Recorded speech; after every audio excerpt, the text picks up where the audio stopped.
ಮಂಡಲದಿಂದ ಒಂದು ಉಪಕಾರವನ್ನು ನಾವು ಹೇಳ್ತಾ ಇದ್ದೇವೆ.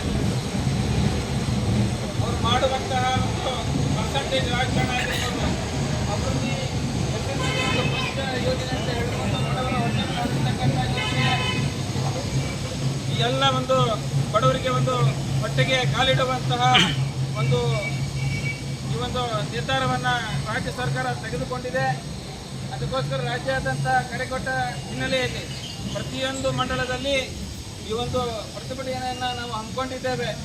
ಏನು ಯಾವತ್ತು ಸಿದ್ದರಾಮಯ್ಯನವರ ಸರ್ಕಾರ, ಡಿ ಕೆ ಶಿವಕುಮಾರ್ ಅವರ ಸರ್ಕಾರ, ಕಾಂಗ್ರೆಸ್ ಸರ್ಕಾರ ಯಾವತ್ತು ಬರ್ತದ ಅವತ್ತ ಕರ್ನಾಟಕ ರಾಜ್ಯದೊಳಗೆ ಕೊಲೆಗಳಾಗಿರ್ಬೋದು, ದರೋಡೆಕೋರಾಗಿರ್ಬೋದು, ಇಂತಹ ಒಳ್ಳೆ ಯೋಜನೆಗಳನ್ನು ಭಾರತೀಯ ಜನತಾ ಪಾರ್ಟಿ ಕೊಟ್ಟಂಥ ಯೋಜನೆಗಳನ್ನು ಬಂದ್ ಮಾಡುವುದೇ ಒಂದು ಅವರ ಕರ್ನಾಟಕ ರಾಜ್ಯ ಸರ್ಕಾರದ ಯೋಜನೆ ಅನ್ನುವಂಥ ಮಾತನ್ನು ಈ ಸಂದರ್ಭದಲ್ಲಿ ನಾವು ಹೇಳ್ತಾ ಇದ್ದೇವೆ.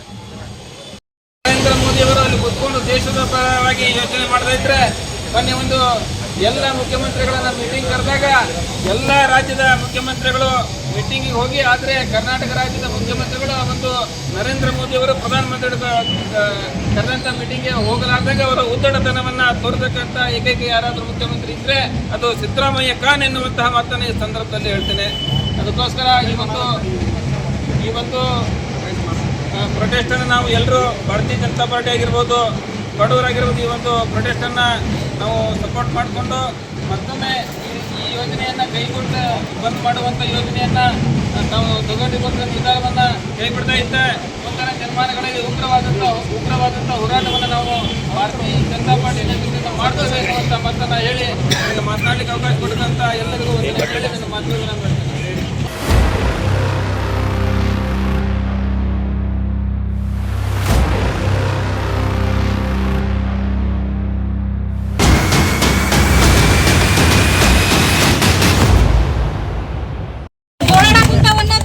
ವಿಚಾರ ಅವ್ರಿಗೆ ಗುರ್ತಿದ್ದು ಸೇರೆ ದಂಡಿ ಬಂದ್ ಮಾಡೋಣ. ಸಾಕಷ್ಟು ಇಸ್ಪೇಟ್ ಗ್ಯಾಂಗ್ಗಳದಾವು. ಆ ಇಸ್ಪೇಟ್ ಆಡುವಂತ ಗ್ಯಾಂಗ್ಗಳನ್ನ ಹಿಡಿದು ಪ್ರತಿಭಟನೆ ಮಾಡೋ ಅವರಿಗೆ ಒಂದು ಖಂಡಿಸುವಂತ ಕೆಲಸವನ್ನು ಅವ್ರು ಮಾಡ್ಬೇಕು. ಅದಲ್ಲದೆ ಮತ್ತೆ ನಮ್ಮ ಮಹಿಳೆಯರು, ನಮ್ಮ ಭಾರತೀಯ ಜನತಾ ಪಾರ್ಟಿ ಸರ್ಕಾರ ಇದ್ದಾಗ ಭಯ ಭೀತಿ ಇಲ್ದ ಅಡ್ಡಾಡ್ತಿದ್ವಿ ನಾವು. ಆದ್ರೆ ಈಗ ಒಂದು ನಮ್ಮ ಹೆಣ್ಮಕ್ಳನ್ನ ಶಾಲೆಗೆ ಕಳಿಸ್ಬೇಕು, ಮನೆ ಬರೋವರೆಗೂ ಚಿಂತೆ ಮಾಡುವಂತ ಒಂದು ವ್ಯವಸ್ಥೆ ಈಗ ಇಲ್ಲಿ ಆಗೈತಿ. ಅದಕ್ಕಿಂತ ಒಂದು ಇರುವಂತ ವ್ಯವಸ್ಥೆನ ಸರಿಪಡಿಸೋ ಕೆಲಸ ಸಿದ್ದರಾಮಯ್ಯನವ್ರು ಮಾಡ್ಬೇಕು. ಅದನ್ನ ಬಿಟ್ಕೊಂಡು ಈ ಒಳ್ಳೆ ಕುಟುಂಬಗಳಿಗೆ ಅನುಕೂಲ ಆಗುವಂತ ಜನೌಷಧಿ ಕೇಂದ್ರಗಳನ್ನ ಬಂದ್ ಮಾಡಕ್ ಹೊಂಟಾರಂದ್ರೆ ನಾವು ಇನ್ನೂ ಉಗ್ರ ಹೋರಾಟವನ್ನ ಮಾಡ್ತೀವಿ ಅಂತೇಳಿ ಈವರೆಗೂ ಎಲ್ಲರೂ ಮಾತಾಡಿದ್ರು. ನಾವು ಮಹಿಳೆಯರ ಇನ್ನೂ ಹೆಚ್ಚಿನ ಒಂದು ಉಗ್ರ ಹೋರಾಟವನ್ನ ಮಾಡ್ತೇನೆ ಅಂತೇಳಿ ಈ ಪ್ರತಿಭಟನೆಯಲ್ಲಿ ಹೇಳಿ ನಾನು ಮಾತಾಡ್ಲಿಕ್ಕೆ ಅವಕಾಶ ಮಾಡಿಕೊಟ್ಟಂತ ತಮ್ಗೆಲ್ಲರಿಗೂ ಒಂದು ವಿಷಯ ಮಾತಾಡ್ತೀನಿ.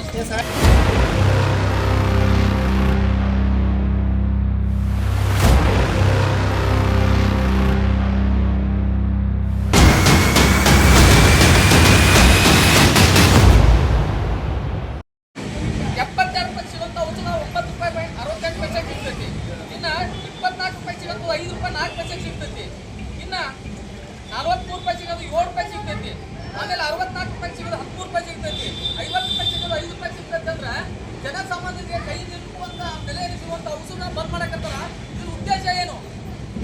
ಇದೀಗ ನಮ್ಮ ನರೇಂದ್ರ ಹೇಳಿದ ಹಾಗೆ ಎಲ್ಲ ಮುಖ್ಯಮಂತ್ರಿಗಳ ಸಭೆ ಕರೆದಾಗ ನಮ್ಮ ರಾಜ್ಯದ ಬಗ್ಗೆ ಚಿಂತನೆ, ಪ್ರಗತಿ ಬಗ್ಗೆ ಚಿಂತನೆಯಿಂದ ಆ ಸಭೆಗಳನ್ನು ಕಡ್ಡಾಯ ಭಾಗವಹಿಸಬೇಕು. ನಮ್ಮ ಬಿಜೆಪಿ ಸರ್ಕಾರ ಇರುವಾಗ ಎಲ್ಲಿ ಒಂದು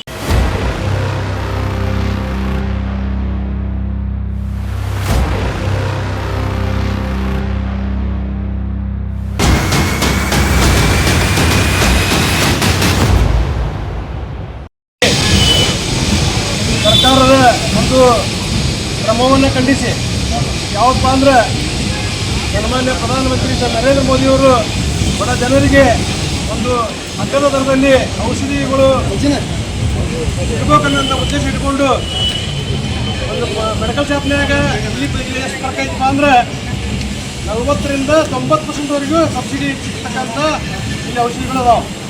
ಉದಾಹರಣೆಗೆ BP ಗುಳಿಗಿರ್ಬೋದು, ಶುಗರ್ ಗುಳಿಗಿರ್ಬೋದು, ಆಮೇಲೆ ಔಷಧಿಗಳಿರ್ಬೋದು, ಮಕ್ಕಳ ಔಷಧಿಗಳಿರ್ಬೋದು. ಇಂಥ ಔಷಧಿಗಳನ್ನು ಒಂದು ಇಲ್ಲಿ ಕಡಿಮೆ ಪತ್ರಿಕಾ ಮಾಧ್ಯಮದವರಿಗೆ ದಯಮಾಡಿ ಇದನ್ನು ಗಮನಿಸಬೇಕಾಗಿ ವಿನಂತಿ.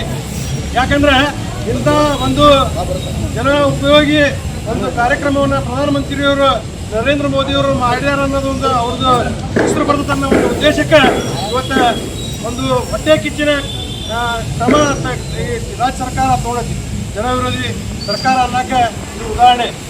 ಏನಪ್ಪ ಅಂದ್ರೆ ಅವ್ರಿಗೆ ಈಗ ಇದನ್ನ ಬಂದ್ ಮಾಡಿಬಿಟ್ರೆ ಮುಗಿದೋಗುತ್ತೆ. ಸರ್ಕಾರಿ ದವಾಖಾನೆಯೊಳಗೆ ಮೊನ್ನೆ ಒಂದು ಬೆಂಗಳೂರಾಗ ಒಂದು ಪ್ರಕರಣ, ಎರಡು ದಿವಸಗಳೇ ನೋಡಿದ್ರಿ. ಒಂದು ಹುಡುಗಿಗೆ ಗಂಡು ಮಗು 5 ವರ್ಷದ ಮಗುವಿಗೆ ನಾಯಿ ಕಚ್ಚಿದ್ರೆ ಆ ಗೌರ್ಮೆಂಟ್ ಹಾಸ್ಪಿಟಲ್ ಮತ್ತು ಇಲ್ಲ, ಅವರು ಬೇರೆ ಕಡೆ ಪ್ರೈವೇಟ್ ದವಾಖಾನೆಗೆ ಹೋಗೋಂಥ ಸಂದರ್ಭ. ಉದಾಹರಣೆ ನಮ್ಮ ಚಿಕ್ಕಮಗಳೂರು ದವಾಖಾನೆ ಒಂದು ಉದಾಹರಣೆ ತಗೋಬೇಕಪ್ಪ ಅಂದ್ರೆ, ಈ ದವಾಖಾನೆ ಕರೆಂಟ್ ಬಿಲ್ ಎಷ್ಟೈತಿ ಅಂತ ತಮ್ಮ ಗಮನಕ್ಕೆ ಯಾರಿಗೆ ಗೊತ್ತಿರೋಕ್ಕಿಲ್ಲ. 50 ಲಕ್ಷ ಗಟ್ಟಲೆ ಪೆಂಡಿಂಗ್ ಐತಿ. ಕಳೆದ ತಿಂಗಳ ಒಮ್ಮೆ ನಾವು ಮಾಹಿತಿ ಕೇಳಿದಾಗ 50 ಲಕ್ಷ ರೂಪಾಯಿ ಒಂದು ಕರೆಂಟ್ ಬಿಲ್ ಕಟ್ಟಿಲ್ಲ. ಇದೇ ದವಾಖಾನೆ ಸಿಕ್ಕ ದವಾಖಾನೆ ಉಳಿದ ಬಿಟ್ಬಿಟ್ಟು ರಾಜ್ಯದ ಬಿಟ್ಬಿಡೋಣ. ಇಂಥ ದವಾಖಾನೆ ಒಂದು ಕರೆಂಟ್ ಬಿಲ್ 50 ಲಕ್ಷ ಇತ್ತು. ಅದು ಮತ್ತೆ ಈಗ ಎಷ್ಟೈತೆ ಗೊತ್ತಿಲ್ಲ. ಇವತ್ತು ಕಡಿಮೆ ಅಂದ್ರು ಇವತ್ತಿನ ಬಜೆಟ್ ಮಾಹಿತಿ ಕೇಳಿದಾಗ ಸುಮಾರು 15ರಿಂದ 25 ಲಕ್ಷ ರೂಪಾಯಿ ಕರೆಂಟ್ ಬಿಲ್ ಐತಿ. ದವಾಖಾನಿದ ಲೈನ್ ಕಟ್ ಮಾಡಕ್ಕೆ ಬಂದಿದ್ರು AB ಅವರು. ನೋಡ್ರಿ ಹೆಂಗೈತಿ ವಿಪರ್ಯಾಸ. ಒಂದು ಗೌರ್ಮೆಂಟ್ನೊಳಗನ ಇನ್ನೊಂದು ಇಲಾಖೆ ಬಂದು ಇನ್ನೊಂದು ಇಲಾಖೆದ ಒಂದು ಕರೆಂಟ್ ದವಾಖಾನಿದ ಎಸೆನ್ಷಿಯಲ್ ಸರ್ವಿಸ್ ಇದೆ. ಈ ದವಾಖಾನಿದ ಒಂದು ಲೈನ್ ಕಟ್ ಮಾಡಕ್ಕೆ ಬರ್ತಾರಂದ್ರೆ ಈ ಸರ್ಕಾರ ಇವತ್ತು ಯಾವ ಮಟ್ಟಕ್ಕೆ ಐತಿ, ಎಷ್ಟು ಮಟ್ಟಕ್ಕೆ ದಿವಾಳಿಗೆ ಮಟ್ಟಕ್ಕೆ ಹೋಗೈತಿ. ಇಂಥದ್ದೆಲ್ಲ ಇಟ್ಕೊಂಡು ಮ್ಯಾಗ ಈ ಒಂದು ನರೇಂದ್ರ ಮೋದಿ ಮಾಡ್ತಕ್ಕಂಥ ಒಂದು ಒಳ್ಳೆ ಜನೋಪಯೋಗಿ ಒಂದು ಯೋಜನೆಯನ್ನ ಇವರು ಅದನ್ನ ಮುಚ್ಚಾಕೊಂಡ್ರ. ಅದಕ್ಕೆ ಇವ್ರಿಗೆ ಏನು ಹೇಳ್ಬೇಕು ಗೊತ್ತಾಗ್ತಾ ಇಲ್ಲ. ಮುಂದಿನ ದಿನಮಾನದಲ್ಲಿ ಈ ಸರ್ಕಾರಕ್ಕೆ ಜನರು ತಕ್ಕ ಉತ್ತರವನ್ನು ಕೊಡ್ತಾರ ಅಂತೇಳಿ ಸಂದರ್ಭದಾಗ ಹೇಳಿ ಇವತ್ತಿನ ದಿವಸ ನಮ್ಮ ಪಕ್ಷದ ವತಿಯಿಂದ ಮೌನ ಪ್ರತಿಭಟನೆ ಇದನ್ನು ಇನ್ನೂ ಬಂದ್ ಮಾಡಿಲ್ಲ. ಇನ್ನೂ ಆರ್ಡರ್ ಬಂದಿಲ್ಲ. ಆರ್ಡರ್ ಬಂದಿದ್ದ ಕರೆ ಆದ್ರೆ ಇವತ್ತೇನು ಮೌನ ಐತಲ್ಲ ಅದು ಉಲ್ಟಾಕೈತೆ ಅಷ್ಟ. ಉಗ್ರ ಹೋರಾಟವನ್ನು ಭಾರತೀಯ ಜನತಾ ಪಕ್ಷ ಯಾವತ್ತೂ ಜನ ಪರವಾಗಿ ಕೆಲಸ ಮಾಡ್ತಕ್ಕಂಥ ಪಕ್ಷ. ಮುಂದಿನ ದಿನಮಾನದಲ್ಲಿ ಉಗ್ರ ಹೋರಾಟ ಮಾಡ್ತೇವೆ ಅಂತೇಳಿ ಈ ಸಂದರ್ಭದಾಗ ಹೇಳಿ ನನ್ನ 2 ಮಾತುಗಳನ್ನು ಮುಗಿಸ್ತೇನೆ.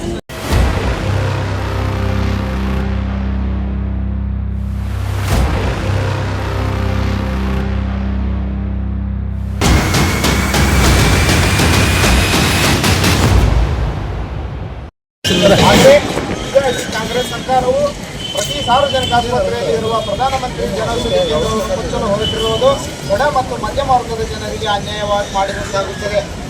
ಕೂಡಲೇ ಈ ರಾಜ್ಯ ಸರ್ಕಾರ ಕೈಗೊಂಡ ಈ ನಿರ್ಧಾರವನ್ನು ಕೈಬಿಟ್ಟು ಜನವಿರೋಧಿ ಜನೌಷಧಿ ಕೇಂದ್ರಗಳನ್ನು ಮುಂದೆ ಇರುವ ಸ್ಥಳದಲ್ಲಿ ಮುಂದುವರಿಸುವಂತೆ ನಮ್ಮ ಮೂಲಕ ರಾಜ್ಯ ಸರ್ಕಾರಕ್ಕೆ ಒತ್ತಾಯವನ್ನು ಮಾಡುತ್ತೇವೆ. ಮುಂದಿನವರೊಂದಿಗೆ ಭಾರತೀಯ ಜನತಾ ಪಕ್ಷದ ಅಧ್ಯಕ್ಷರು ಹಾಗೂ ಎಲ್ಲ ಪದಾಧಿಕಾರಿಗಳು ಶಿಕಾಂ.